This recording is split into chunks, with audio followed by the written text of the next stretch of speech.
second and final Roadsports race of the day is about to get underway. The first one earlier on saw a fantastic scrap in Class C in particular that ran right down to the final lap and was decided by less than a second. It's Jim Larkham on pole position overall and in Class C again for this second race. Can he convert that into a second win of the day? We're about to find out. Well, the rural setting of the Kirkistown circuit about to play host to its second Roadsports race of the day. Jim Larkham and John Benson share the front row ahead of Steve Morris and then Ivor Greenwood. John McCandless coming from the third row of the grid. Keep an eye on the Class B cars as well further back. As we suspected, they produced much of the closest racing in the first race of the day. Well, ready to go racing then for the second time here in the Irish Roadsports and Northern Irish Se7ens Championships. Red lights go out, everyone leaving the line together this time, and John McCandless with a storming start there from the inside of the third row of the grid there. The yellow Crossley will almost get the lead into turn one, but it is going to be Jim Larkham, the race one winner, that leads the way. McCandless is second, third place then for John Benson. He's already back at the inside of the yellow Crossley in his green version to reclaim that position into the right-hander at Colonial. They're all punching together though. McCandless hangs on. Ivor Greenwood now buys into all of this as well. Goes to the inside of both of the Crossleys. There's contact almost as they turn into Fisherman's Bend. Goes through into third position but hasn't quite been able to find a way past McCandless yet. Closes in as they turn into the chicane through the right, through the left. The Radicals should have more straight line speed, but he wants to get on with this as quickly as possible because he can see the race leader Jim Larkham getting away. On board now with Steve Morris, who we didn't see much of in the previous race, but he was able to come home in third position for that one. Into the braking zone they go then. Into second place is indeed Ivor Greenwood, then McCandless third. Then this is the battle for fourth position with John Benson just about ahead of Steve Morris, and then the leading Class B runner, and we've definitely had a shuffle there because our race one winner Trevor Allen is nowhere to be seen. Trevor Allen has dropped down, I think, into third position actually, so that looks as though it's Mark Francis that's got the class lead away.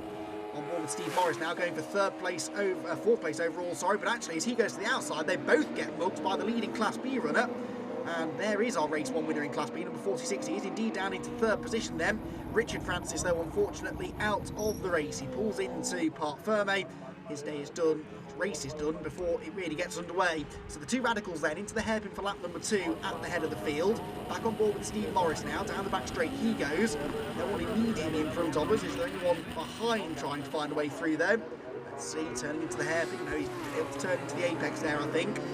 Canvas though under a lot of pressure here from Mark Francis, who is on real form in this second race it would seem. Pulls alongside the Crossley, the two cars fairly evenly matched in a straight line, but Francis will have the inside line for the first corner. Steve Morris here has a grandstand view of it all and watches it unfold with the blue machine moving ahead, and now he tries to get up the inside of the yellow Crossley into Colonial. Can't quite get through. There are three of these near identical 2-litre Crossleys in the race, and at the moment it's John Benson out in front and then contact. Oh no, the other two Crossleys have taken each other off the road. Well, one of them goes off the road, that's John McCandless. Morris is able to continue but falls behind the next 2 or 3 Class B cars, but he may have some damage to the front left corner after that. It's a very bumpy corner that. Once you go to the inside it's very easy to just bounce wide into the driver you're trying to overtake, and that's what happened. Here's the replay. It's a tempting move to make. The gap is there on the inside. Morris commits to it, but the door is closed. He locks up and slides into John McCandless, who ends up going off backwards. Here's the onboard view. It's quite a long way back, snatches the brake, and in fairness, from that view, it's fairly evident that the only person that could have done anything to avoid that contact was Steve Morris. John McCandless, very much the innocent victim there. Well, that has now separated the two classes a bit more now, so the Class B cars are having their own private battle. The leader in Class B, Mark Francis, has checked out, though. This is the fight for second place. Trevor Allen, our race one winner, down to third, trying to get himself back into P2 if he can. Leading two in Class C, meanwhile, are at the other end of the back straight. They're turning into the final corner, and Jim Larkham is being caught here by Ivor Greenwood. This, remember, is also the fight for the championship lead as we go into the sort of second half of the season now. Greenwood arrived here 2 points clear of Jim Larkham. Larkham's moved ahead of him by a couple of points now, so the finishing order in this race will no doubt have a real effect on the outcome of the championship come the end of the season. In Class B, meanwhile, we've had the change now for second place, so back into P2 has gone Trevor Allen. There he goes, flashes through across the start-finish line and heads into Colonial. Starting already to get ahead slightly now of the 146 car of David Much, who retired on the opening lap second lap, I should say, of race number 1. Was carrying our onboard camera in that race. Sadly, we've not had much luck with those onboards, have we? With everyone carrying onboards in these road sports races seeming to run into trouble in one form or another. These two, though, are running strongly at the front of the field. Ivor Greenwood catching the race leader. In fact, he's almost caught him now, so the battle that we enjoyed so much in race 1 is rejoined again. There's your Class B leader then. That's Mark Francis turning through the hairpin as the Class C leaders head into Colonial once more. Ivor Greenwood looking to try and pull off a similar sort of move that he made on Jim Larkham in race number 1, where he managed to slip through the smallest of gaps on the inside of the hairpin from an awfully long way back. Thing is that Jim Larkham now will be expecting that, so might have to pull something else out of the bag. So back out of the final corner they go then. Greenwood didn't get a great run through there, so Jim Larkham has now been able to pull a few more car lengths advantage, but Greenwood seems to, generally speaking at least, have the pace to catch here. He certainly was able to bridge that gap in the first place, and he did the same, of course, in race 1, having started at the back of the Class C grid after his qualifying woes. So clearly have been some underlying mechanical issues with that car all weekend long. Through come the Class C cars. Is that lead gap coming down maybe? Doesn't look like it is. Mark Francis not really being caught here by Trevor Allen. There is Francis. Turns into Colonial now then in the low cost.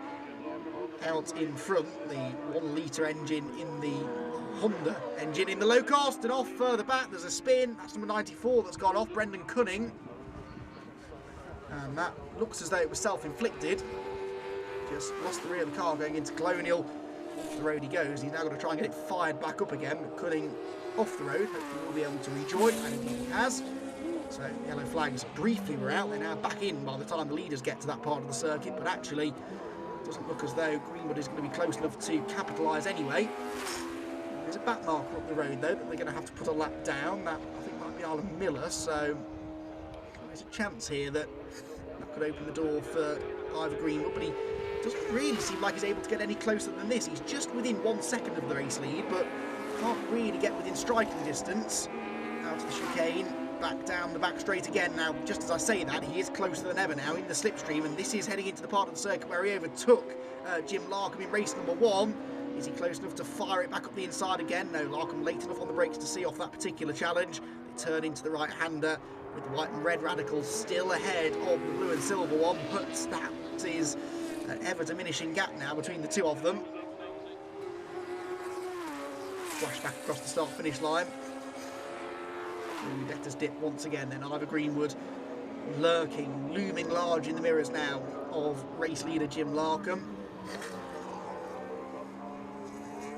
And he's starting now to look a little more threatening, isn't he? He's not just sort of following the lead around, but does seem to be looking to find a way through now. Back across the start-finish line there. I think that was the Class B leader, wasn't it? Yeah, Mark Francis still extending his margin. The Class B cars, though, C cars, excuse me, get that right in a minute, is heading back into the hairpin once again, and Ivor Greenwood getting even closer that time, but interestingly not able to fire a move either up the inside or the outside, so it doesn't look as though Jim Larkham is wise to that move now. That marker they're going to catch very shortly though, needs to try and stay out of the way, which it does, but Ivor Greenwood almost runs into the back of Jim Larkham there as they turn into Colonial. It looks as though it was Cunning, wasn't it? Brendan Cunning, that they were putting a lap on after his spin at that corner a couple of laps ago. So in the end, Greenwood actually dropping back there, you can see in the distance as they go through. Another car pulling off the road now. Coming out of the first corner, that's Graham Moore, I think, pulling off. Starting to drop like flies, rather, in particularly the Class C runners, and there at the inside goes the number 4 car, exactly where he pulled the move in race 1. Ivor Greenwood goes through past Jim Larkham. Now, he only stayed in front for about half a lap last time around there because he then ran into mechanical issues. Right now, his main issue is keeping Larkham at bay because Jim is fighting back again through turn number 1, down towards Colonial. We know how good Greenwood is under braking, and so there's no way that Larkham's going to fight back at the inside there. The double apex right-hander over the bumps, then fling it through the left, and already Greenwood starting to pull away. And Ivor Greenwood with Jim Larkham now demoted to second. Can Greenwood hang on this time? And into the hairpin. We're about to start the final lap of the race though, and Jim Larkham is not letting Greenwood escape. It could be that Greenwood's timing is just right. Okay, for the final corner slowly there, did he, Ivor Greenwood, or was that just a strange line he took? He certainly didn't seem to be hanging the tail out like he usually does. On to the final lap of the race then, and Ivor Greenwood, well, he will now be hearing every clunk, every knock, every rattle that car is making, because he knows that he ran into those mechanical problems at this part of the circuit in race 1, and it does look as though Jim Larkham's catching. Surely lightning isn't striking twice here for the race leader Greenwood. It might be, because Larkham has another look at the inside there into Fisherman's Bend. The rest of the Class B runners coming through, the Class B leader in fact, they're coming through onto his final lap. Looks like Mark Francis will get the victory, but at the head of the field, who is going to take the win overall and in Class C? Ivor Greenwood's got a few car lengths in hand over Jim Larkham into the final corner, but that car does not seem to be accelerating. Again, it's slow off the hairpin. Jim Larkham will have a much better run to the start-finish line. It's going to be a really, really close finish, but Ivor Greenwood, I think, will just hang on by 0.2 of a second to take the victory over Jim Larkham in second. Mark Francis is third and takes the Class B victory, with David Much second and Brendan Cunning in third. Alan Miller and Trevor Allen were next. In fact, Trevor Allen was a non-finisher. The race 1 winner in class did not get to the end in race 2, but what a race and what a finish, with Ivor Greenwood just hanging on. Well, Ivor, you couldn't really have made that much more difficult for yourself, could you? I haven't got the hang of starting this car. I spent too long in Legends with rolling starts, and now I'm back to clutch starts. I make a mess of it every time, so I'm left on the grid, and then I have to work hard to get back to the front. So difficult. You got the lead back, didn't you? And then what happened at the end? The smoke's flying out of my brakes, and the smoke's flying out of me. More to the point. I really miss my old mate Steve McCall doing engineering, and maybe I'll pack this up and go back to Legends in Scotland. I miss Stevie looking after me, It was a good fun when I was racing with him. But it's good fun, and the weather stayed nice, and big turnout for the 500 Motor Club, which was nice to see.